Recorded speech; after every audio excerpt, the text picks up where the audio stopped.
Live from the Slightly Twisted Deck Bar, it's the Poojie Podcast with Justin Lemie.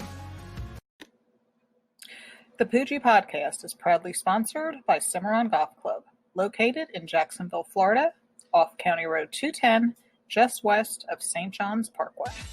What is going on, everybody? Super excited to be here right now. We got a fantastic interview lined up, and I'm excited for this. I know it's been a while since we brought you an interview, but it's time for one right now as a big moment is happening tomorrow. I know today is election day, but we're excited for MAC football making its return tomorrow onto your television set. It's going to be exciting.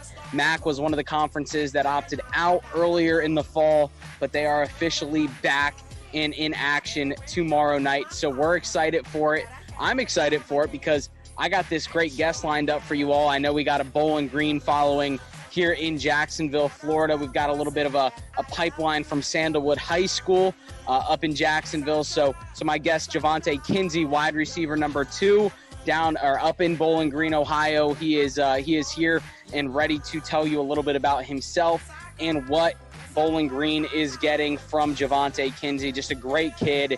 He's got a bright future ahead of him, and he looks to make an impact at Bowling Green. Played at Sandalwood with quarterback Jeff Sims, who is currently a commit at Georgia Tech, and Tony Forrest Jr., who is a tight end down at UCF in Orlando. So he's got a great pedigree coming out of Sandalwood, a winning culture, and I know Bowling Green cannot be more happy to have this guy on the roster, and I'm excited to follow him through his college career. So I do want to give some shout-outs. Obviously, my Akron Zips. We got the Bowling Green State Falcons, Buffalo Bulls, Kent State Golden Flashes, Miami Redhawks, Ohio Bobcats, obviously, Fall State Cardinals, CMU Chippewas, Eastern Michigan Eagles, Northern Illinois Huskies, University of Toledo Rockets, and Western Michigan Broncos. And MACtion is back tomorrow. We got Eastern Michigan at Kent State, 6 p.m., Western Michigan at Akron, 6 p.m., Ball State at Miami, Ohio, 7 p.m., Buffalo Bulls at NIU Huskies, 7 p.m. That's going to be a good game. I definitely watch that one. Ohio at Central Michigan, 7 p.m. And then capping off the night with our guest that's here on the Poojie Podcast today, Bowling Green at the Toledo Rockets. Now, obviously, Bowling Green is not the favorite in the conference, but I'm telling you, after talking to this kid, I'm excited for the future of Bowling Green State University, and I'm going to be watching this closely. So without further ado, thank you to String Sports Brewery for helping support the podcast and bringing you this interview. And here is Javonte Kinsey straight out of Duval.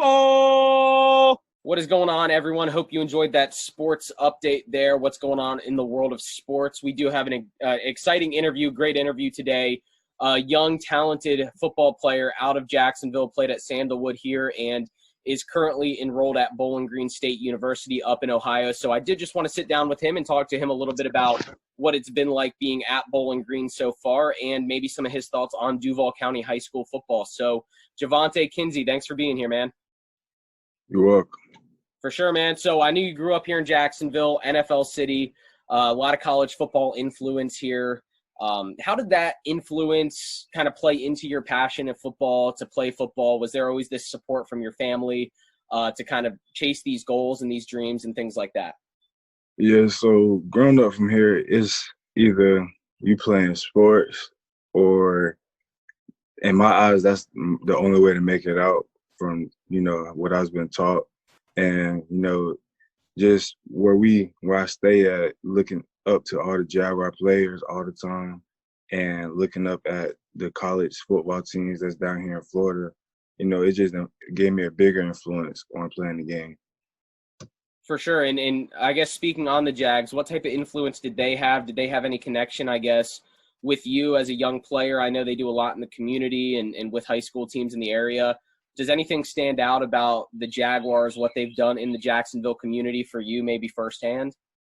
Yes, so I say the last 2 summers we had a 707 tournament with them, with our high schools, and they just came out and watched us, play. And when we won the whole thing, we'd meet some of the players here and there, and it was just a great experience. They let us use their indoor and the practice fields too, so it was great. Nice. That's a good experience, I'm sure, playing with those friends, but in front of the NFL talent here in town. So that's got to be great for you. But when it does come down to it, obviously you are a student athlete. So I guess getting through high school, what had a greater impact? Was it education on football? Was it football on education? How did you continue to kind of balance your studies with your sport? And how do you kind of plan to continue doing that through these next 4 years in college? So one thing I taught myself was if I'm gonna be able to play football in the future, I have to get the education. So I just kept that motivation, saying if I ain't got the grades, I ain't gonna be able to play. And my mom pushed that on me, so I kept that throughout my whole high school career. And yes, sir. Nice. And so I know you mentioned your mom kind of instilled that in you and internally as well, but on the football team itself with the coaches and the players, did they kind of pump you guys up as well about your grades? Is there that family camaraderie as well within the team? Yes. So I say with my high school coach, Coach Geis, he always told me college coaches would come in and out, and the first thing they're going to ask is what's my GPA or my test scores. And, he was like, they're not good, then the coach might just run away. But if it's good, I'm good. And when it comes to BG, we have different advisors stand on us every day about our grades, making sure we turn everything in. And it's very helpful. Nice. And you mentioned BG there, obviously. You had offers from all over D1 football, and obviously going from Northeast Florida to Northwest Ohio, that's a big jump as far as climate goes. I mean, you'll deal with snow, you'll deal with different weather than you're used to down here. What was it about Bowling Green State University that maybe drew you to the school? How were you able to handle that transition? What drew me to Bowling Green was the coaches and just the area, because I wanted to get away from Florida, get out of Jacksonville, get away, try to get into a new climate, something new. So when they first started recruiting me back last year, January, the first thing they told me was they're going to be 100% real with me from the start. And ever since I committed, they haven't switched their word. And just the atmosphere there. And I wanted to try, being in a state where it gets very cold, because, down here in Florida, it doesn't get cold for real. And when I went up there, that's my first time seeing snow. So, yeah. Nice. And I know a lot of college football fans all over enjoy some MACtion on Tuesday nights. It's been kind of a staple of the MAC. Was that any influence on your decision? Did that play a role in it, knowing that you'd be able to maybe play on national TV on those Tuesday nights and get some exposure at the next level? Yes, it played a big role, because whenever, the other big SEC schools are not playing, that's time for us to be on TV and have many NFL scouts or whoever looking at us or whatever. That played a huge role into choosing my school, choosing Bowling Green. So, yeah. Nice. Well, I definitely look forward to watching MAC. Hopefully college football obviously gets back scheduled on time. But what's it been like, I guess, interacting with fans on social media, or just hearing and seeing the support for you, for Bowling Green, maybe coming out of Jacksonville? Do those type of interactions with fans maybe potentially play a role in the decision making for a college athlete? Yes, for me it does, because if I feel like I have support when it comes to the fans, I feel more confident about my choice. Because down here in Jacksonville, I know it's some support down here with one of the fans, Noah. He's a big fan, and he every time I retweet something to post something about BG, he's the first one to like it and the first one to hit me up. So, with that support, it brings a lot of confidence, knowing I got support in my hometown. Nice. No, that's great to hear. Obviously, support definitely helps. And I know you left high school early. You graduated early and did early enrollment at BGSU. What were the thoughts behind doing that? Was that an easy transition for you? And maybe what have some of the positives been from doing that? At first, it wasn't an easy transition, because I had to take harder classes and the start of my high school, the end of my high school career, and which brought me to, go off to Bowling Green. And when I got there, I had to, make myself home, get back in the feeling of school and all of that, because I was out for like 2 months, just sitting home working out.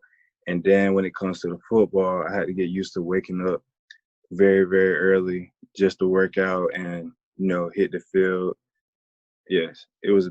But when it comes to the positives, I say just what my people tell me, they're like, what I'm like, I know what I'm doing this for. I know the outcome, and the outcome would be a great outcome in the end. So, yeah, no, you definitely just got to keep trusting the process. Obviously, you're going to, obviously see those results from that hard work like you're talking about. So we're excited to see what you can do up there. But I do want to get into some Duval County high school football real quick. I know Duval County has had some great players come out of it, high school football.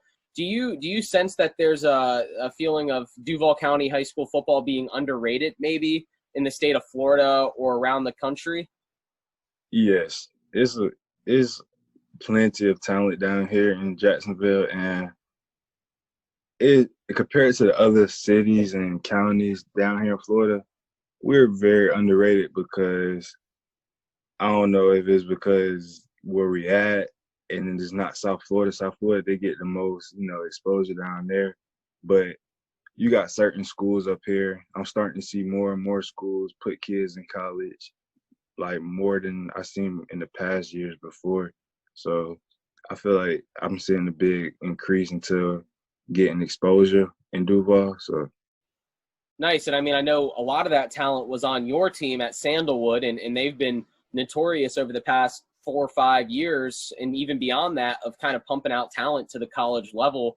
And actually, I was at Ale House the other night, and my waiter was a former Sandalwood football player, mentioned that he was on a team with 12 guys that went and played D1 football, including himself. So what was that like, playing at the high school level with so much talent and being able to play against other talented programs, including Mandarin? I know what you played on ESPN, a nationally televised high school game. What was that like, playing with that talent and against that talent?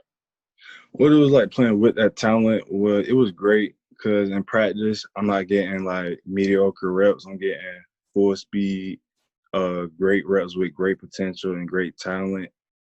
Like in practice, I go up against Jaguars Robinson. He's committed to Alabama. He early enrolled there. And going up against him every day in practice, it makes me better and makes him better also. And then going up against Derek Bermudez, which he went to Ole Miss early enrolled, going up against him too, just like great, going against great talent every day in practice, 100%. That's like, you can't ask for nothing better than that. And when it comes to playing the other great talent, it's the same way. You get the same result, but it's up to you what you do with it. And, it's just fun, because playing like not so great, talent, it can get boring sometimes. And then, you're just making it look a little bit way too easy, which I don't got no problem. But, I love just to play some great talent like I did this year.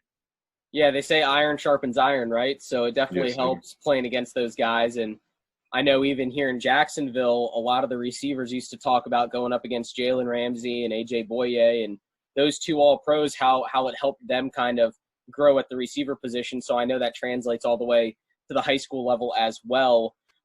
Jeff Sims, another great player out of Sandalwood, went to Georgia Tech. Was there any influence from you trying to get him to go to Bowling Green with you or anything, or was he pretty much dead set on Georgia Tech? Because I know Sandalwood had another receiver, Jalen, go to Bowling Green as well. So I knew you got to take one of your teammates with you. What about Jeff Sims? Was there an effort from you to try and get him to go to Bowling Green? Yes, it was. It was a huge effort. Me and Jalen. Well, before Jalen committed, it was just me. I was like trying to push him to just come on up there with me, and we could just start this thing back over and just take over the MAC, just that easy. And then that's when he was like, just come to Georgia Tech and all it is, and it was a back and forth. And then that's when we just said, hey, sometimes, you got to just go separate ways and start your own legacy. Sure. No, I definitely hear that. And you mentioned taking over the MAC. I mean, you're one of the top 5 recruits in this class for Bowling Green and number 2 class in the MAC right now. So obviously they're doing big things up there in Ohio. And like I've mentioned, we're excited to see kind of what that becomes with that talent from Jacksonville going to Bowling Green. So that'll be exciting. But I do want to ask you, for UCF fans watching, Cornelius Forrest is a tight end that you got to play with at Sandalwood. What are your thoughts on him? What can UCF fans expect from him at the tight end position in an offense at UCF that utilizes almost every inch of the field and every position on offense?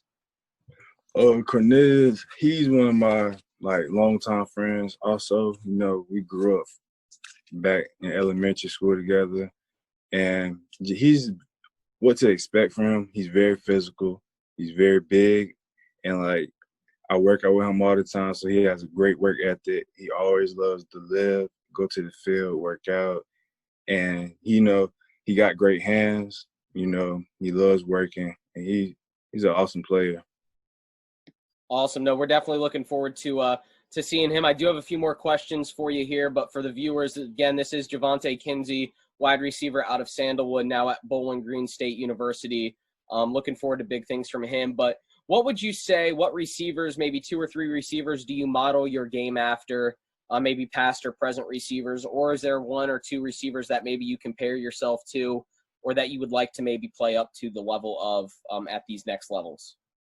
2 or 3 receivers I could I try to play mimic my game after is number 1, Calvin Johnson, because he's a 6'5", he's 6'5" monster. They call him Megatron, and that's kind of where my measurements are at, and I'm just trying to build my body into something like that.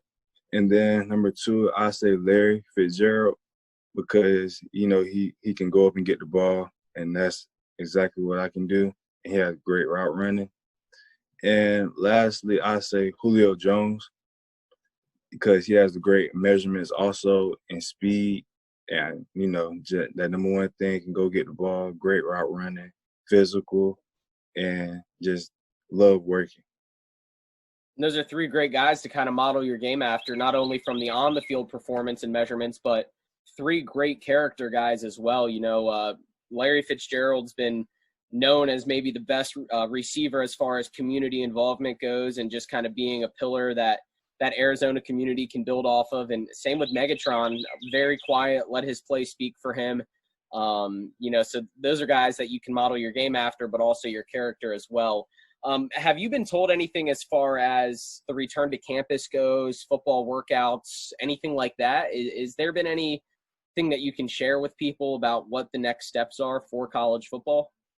Only thing I've heard is that we'll be coming back in smaller groups, and we'll come back in 3 phases, 2 or 3 phases, and we won't be using, it won't be back to how it was regular before, but that's something I'm hoping for, that we can get back to normal. But other than that, I have no real information, but I do know that the season should start on time and as planned. So that's definitely what we're all hoping for. I know that we've all been missing sports a lot. I mean, how have you been handling missing sports? Are you a big guy, sports watcher? You watch a lot of sports on TV. How's it been kind of in this limbo of sports? It's been crazy. I just been eager just to cut on TV, go straight to ESPN, watch some sports, watch basketball. My favorite team, Miami Heat, and before everything went down, we was on a good run, and I'm just trying to hold on, because without sports, it's wild. Yeah, there's not a lot going on elsewhere without sports. It kind of shows you how much sports means to society. But what would your advice be to maybe a young aspiring football player looking to play at the next level? I guess even if you were speaking to yourself at a younger age, what would the advice be for someone looking to play at the next level like you've accomplished now? I'll say whenever you enter 9th grade, or if you're already in high school, make sure you keep your grades up. Don't let your grades drop. Take great classes, like higher honor classes, AP classes. So whenever you hit your senior year, you have your own choice to leave early or to stay or to not have a full schedule, because all those play out whenever it comes to you want to work on yourself when it comes to football. And also stay out the way, don't try to get involved in too much going around. Definitely from where I'm from, it's a lot that goes on. And, when you stand out the way, you just make yourself, more better and make yourself more focused on your goal. And yes, that's about all I say. Nice. And again, Javonte Kinsey here from Sandalwood, now a receiver at Bowling Green. Last question for you. What type of person are you? I guess in your own words, what can BGSU fans expect to get from you? What can your teammates and coaches expect from you these next 4 years? What in my words, I say on the field, physical, love the work, I love going up to get the ball. Every time I'm going up against a DB, it's no friendly, none of that. It's just I'm focused. Whenever the game going, practice going, everything 100%. And when we're talking off the field, I'm a very caring person, very quiet, don't be in too much drama, love staying out of the way and love helping in the community. Nice. No, we're definitely looking forward to seeing that at the next level and kind of all those attributes like you mentioned showing up on the football field. So definitely excited. You mentioned your measurements, 6'4", pushing 200 pounds. So you're a big guy that's going to be physical, like you mentioned. Probably get a lot of red zone targets, right? So you got to be ready to be in the end zone. So definitely looking forward to watching what you can do. My last question for you, more of a fun one. You're going out to eat. Are you a chicken tenders or a hamburger type of guy? Ooh. It's a tough question. I say hamburger type of guy because, like, growing up, that's about all I love eating whenever I go out, or even if I'm staying home and making it myself, that'd be the first thing I choose to eat, because that's just something I grew up, like, cooking myself on the grill or, in the house, Awesome. Well, we'll have to get with Noel to try and figure out what the best burger spots are up in Bowling Green for you. I'm sure he's got some recommendations for you. And if you're in Jacksonville right now, definitely go on Twitter and follow at 904 Burgers. They're doing burger reviews across Jacksonville, so you'll be able to kind of get some good recommendations for burgers here in town. So, Javonte, again, thank you for being here, man. Looking forward to what you do at the next level. Very excited for your career. And thanks for being here. We'll look forward to keeping in touch. All right, man? Thank you. You're welcome. All right. How can I be the man when you're the man? How can I be the man when you're the man? How can I be the man when you're the man?